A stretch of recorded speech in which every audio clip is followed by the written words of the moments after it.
নতুন বাংলাদেশ গড়ার প্রত্যয়ে বাংলাদেশ জাতীয়তাবাদী স্বেচ্ছাসেবক দল ইতালির দক্ষিণের আয়োজনে অনুষ্ঠিত হয়েছে বিজয় দিবস ও আলোচনা সভা। এতে বক্তারা বলেন, দেশ সঠিকভাবে পরিচালিত করতে প্রয়োজন নির্বাচনী সরকার। বিস্তারিত দেখুন রিপোর্টে।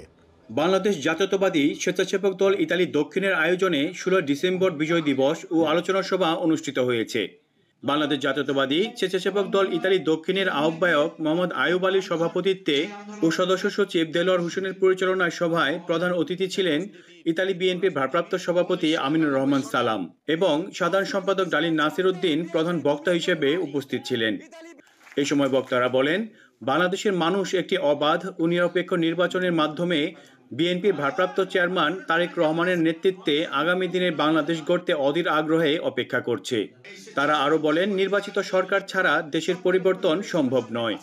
এছাড়াও ইতালি বিএনপির শীর্ষ নেতৃবৃন্দ এবং রোম মহানগর বিএনপি, ইতালি যুব দল, শ্রমিক দলের নেতাকর্মী সহ বাংলাদেশ জাতীয়তাবাদী স্বেচ্ছাসেবক দল ইতালি দক্ষিণের যুগ্ম আহ্বায়ক গাজী সাইফুল ইসলাম, ইমরান আহমেদ পরাগ, জহিরুল হক, খলিলুর রহমান এবং জাতীয়তাবাদী নেতা ও বিশিষ্ট ব্যবসায়ী বেলাল হোসেন, শাহিন আলম, সুমন আহমেদ এবং ইতালিস্থ নরসিংদী জেলা বিএনপি ও নরসিংদী জাতীয়তাবাদী ফোরামের নেতৃবৃন্দ উপস্থিত ছিলেন।